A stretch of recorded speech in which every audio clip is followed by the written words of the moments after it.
কি ভেবেছো তুমি? কি ভেবেছো? ভেবেছো এই দুর্যোগের সুযোগ নিয়ে আবার শুরুত করে বাড়ির মধ্যে ঢুকে পড়বে?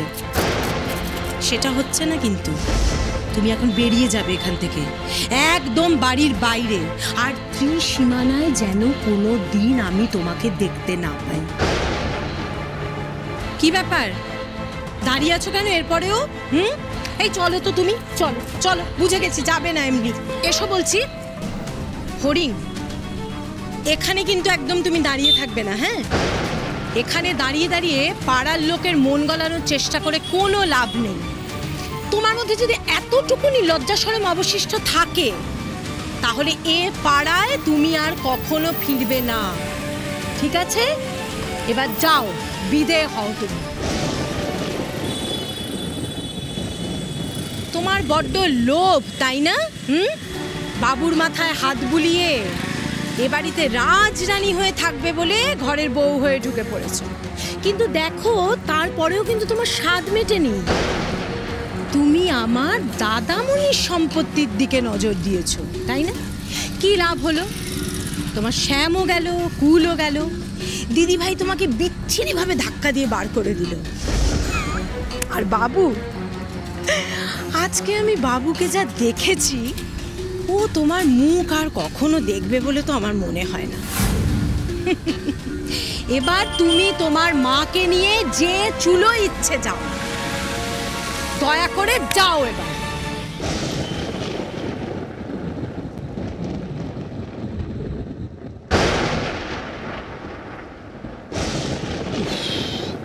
কি দুর্যোগ শুরু হলো রে বাবা। কি রে, তুই এখনো ঘুমোতে যাসনি? কি হলো, জামা শুয়ে পড় গিয়ে। ডাক্তার কাকু, আমার মনটা না বড় কু গাইছে জানো তো। আবার দুশ্চিন্তা করছিস? তোর মেয়ে ঠিক আছে রে বাবা। না কাকু, মায়ের মন তো ভুল হয় না। মেয়েটা একা একা গেল, ওই বাড়িতে কি হলো, বাড়ি থেকে বের করে দিল কিনা কি জানে। এত চিন্তা করিস না তো। ওর বাড়ির লোকেরা নিশ্চয়ই এতটা অমানবিক নয় যে বাড়ির বউকে এই ঝড় জলের রাতে বাড়ির বাইরে বের করে দেবে। ও নিশ্চয়ই বাড়িতেই আছে। তাহলে আমার এরকম দুশ্চিন্তা হচ্ছে কেন বলো তো? বড্ড চিন্তা হচ্ছে। ঠিক আছে, এত চিন্তা হচ্ছে যখন ওকে একটা ফোন কর না, তাহলেই বুঝতে পারবি ও বাড়িতে আছে কি নেই। ফরিনকে তো ফোন করেছিলাম, হ্যাঁ, ও ফোনটা ধরলো না। তাহলে বাড়ির নম্বরে ফোন কর। বাড়ির নম্বরেও ফোন করেছিলাম, ওর ওই সেজ শাশুড়ি ফোনটা ধরলো, মানে নির্মল ব্যানার্জির বোন। ধরে প্রথমে সোজা কথার কোনো সোজা উত্তর দিল না, তারপরে বললো যে ফরিন কোথায় আছে জানে না, জানতে চায়ও না। তারপর আরো 4টে উল্টোপাল্টা কথা বলে ফোনটা কেটে দিল। ফরিনটা বাড়িতে আছে কি নেই আমি বুঝতেই পারলাম না। তাহলে আবার কর, দেখ এবার হয়তো অন্য কেউ ধরবে। না কাকু, আমি তারপরেও অনেকবার চেষ্টা করেছি, কেউ ফোনটা ধরেনি। কাকু, কি হলো বলো তো? ওরা কি ফরিনকে বাড়ি থেকে বের করে দিল? তুই আগেই খারাপটা ভাবছিস কেন? কি করবো বলো তো, ফরিনটা খুব অভিমানিত। কোথায় মন খারাপ করে বসে থাকবে কে জানে। কাকু, আমার না মনে হচ্ছে আমার ওই বাড়িতে একবার যাওয়া উচিত জানো তো। ওরা যদি ফরিনকে বের করে দিয়েও থাকে, এত ঝড় বৃষ্টি হচ্ছে, ফরিনটা একা একা কি করবে? তুই এতটা শিওর হচ্ছিস কি করে যে ওকে এই ঝড় জলের রাতে বাড়ির বাইরে বের করে দিয়েছে? তুই ভুলে যাচ্ছিস কেন? ওর হাজবেন্ড ওখানে আছে। যদি ওর বাড়ির লোকেরা ওকে বের করে দিতেও চায়, তো অভ্র কিছু বলবে না, ও নিশ্চয়ই বাধা দেবে। আর অভ্র যে একজন ভালো মানুষ সে কথা তো তুই আমায় বলেছিস। তাছাড়া আমি ওকে যতবার দেখেছি আমার তো ছেলেটাকে বেশ লেগেছে। না না, এত বড় কাণ্ডটা অভ্র ঘটতে দেবে না। আর অভ্র যদি ফড়িংয়ের উপর রাগ করে থাকে তখন? ছেলেটা তো একবারও ফড়িংয়ের কোনো খবর নেয়নি, একবারের জন্য ফোনও করেনি। ছেলেটা যদি আমার মেয়েটার পাশে না দাঁড়ায়, তাহলে আমার মেয়েটা একা একা কি করবে, কোথায় যাবে তুমিই বলো। দেখ, অভ্র যদি রাগ করেও থাকে, ও নিজের বউকে বাড়ির লোকেরা বাড়ির বাইরে বের করে দিচ্ছে এই ঝড় বৃষ্টির রাতে, সেটাও মেনে নেবে? কখনো না। তুই এত দুশ্চিন্তা করিস না তো। অভ্র এত খারাপ হতেই পারে না। যা যা, শুয়ে পড়, আমিও শুতে যাচ্ছি।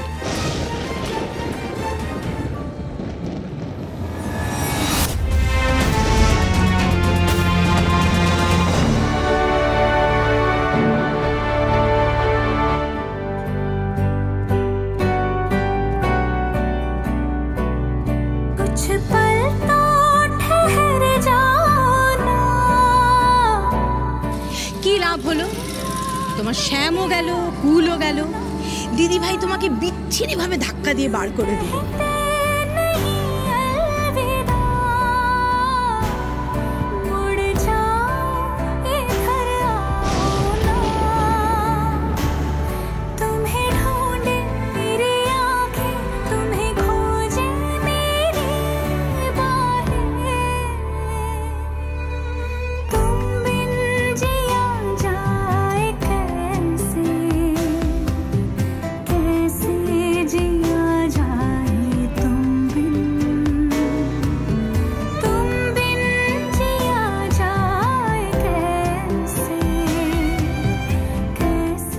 তুমি আমার চোখে অনেকটা নিচে নেমে গেলে ফড়িং।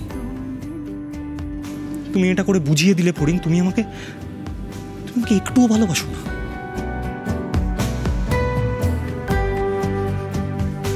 ভালোবাসা কি আমি তা জানি না ব্যাংকবাবু। ভগবানকে কি মানুষ ভালোবাসে? যদি বাসে তবে আমিও তোমাকে ঠিক তেমনই ভালোবাসি, সারা জীবন বাসবো। তা তুমি আমায় ভালোবাসো আর না বাসো তাতে আমার কিচ্ছু যায় আসে না। কি বলছো পপু তুমি? কেন বউঠান এসব কথা বলতে গেল? আর মানুষ সেটা শুনে এত ঝড় বৃষ্টির মধ্যে তাকে ঘর থেকে বার করে দিল, আর সেটা শুনে তুমি খুশি হচ্ছ? না না না না, আমি পারবো না খুশি হতে। এ কি তুমি উঠছো কেন নির্মল? নির্মল বাড়াবাড়ি করো না কিন্তু। বাবিয়া বাবাইকে বসা, বসো বসো বাবাই, প্লিজ বসো। বসো নির্মল, বসো প্লিজ বসো। দেখো নির্মল, তোমার কিন্তু প্রেশারটা অনেক হাই হয়ে আছে। তুমি আমার কথাটা একবারও ভাবছো না? সুচিত্রা দি মানু যেটা করেছে সেটা একদম ঠিক করেছে। ওই মেয়েকে এখনো বাড়িতে রাখা মানে নিজেদেরকে অসম্মানিত করা। পপু তুমি কেন বুঝতে পারছো না? আরে ফড়িং তো পাবিয়ার মতনই ছোট একটা মেয়ে, এত রাতে ঝড় বৃষ্টির মধ্যে ওকে ঘর থেকে বের করে দিল। কত বিপদ আপদ হতে পারে তোমার ধারণা আছে? বাবাই বাবাই তুমি শান্ত হও, তুমি এরকম করো না। না না পপু আমার ফোনটা দাও প্লিজ, আমাকে ফোন করতে হবে, আমি মানুষের সাথে কথা বলবো। ওকে যেন এই সময় ঘর থেকে বের না করে দেয় প্লিজ। আমি ওর সাথে কথা বলবো, give it to me please. চুপ, একদম চুপ। তুমি এই ব্যাপারে আর একটা কথাও বলবে না নির্মল। নির্মল, আমি কিন্তু অনেক সহ্য করেছি, এখনো করে যাচ্ছি, তোমার মেয়েও করছে। আর না নির্মল, ফড়িং আমাদের এই বাড়ির, তোমার আমার বাবিয়ার কেউ নয়। নির্মল, এটা আমাদের পরিবার, এটা তোমার পরিবার। এই যে আমি তোমার স্ত্রী, আর ওই যে তোমার মেয়ে, তোমার নিজের মেয়ে। ফড়িং ওই বাড়ির বউ, বাবুর বউ, তাই ফড়িং এর ব্যাপারে কি সিদ্ধান্ত নেওয়ার সেটা ওরা নেবে। এই ব্যাপারে কিন্তু আমরা কোনো চিন্তা করব না। রাগের মাথায় ভুল করছে, সেটা ওদেরকে বলতে পারবো না আমি। কি ব্যাপার বলো তো? এত কিছু হয়ে যাওয়ার পরে, আমাদের সবকিছু শেষ হয়ে যাওয়ার পরে ওই মেয়ের প্রতি তোমার সিম্প্যাথি আছে নাকি হঠাৎ করে তোমার রক্ত জেগে উঠছে? কোনটা নির্মল? বাবিয়ার সামনে তুমি? হ্যাঁ, বাবিয়ার সামনে, এক্স্যাক্টলি। বাবিয়ার সামনে আজকের পর থেকে শুধু বাবিয়ার কথা হবে, আর কারোর কথা হবে না নির্মল। যেই মেয়ে তোমাকে সবার সামনে বেইজ্জত করলো, আফটার এফেক্টের কথা না ভেবে, তার জন্য তোমার প্রাণ কাঁদছে। আর আজকের পর থেকে যে তোমার নিজের মেয়েটা কাউকে মুখ দেখাতে পারবে না, তার যে জীবনটা কমপ্লিটলি নষ্ট হয়ে গেল,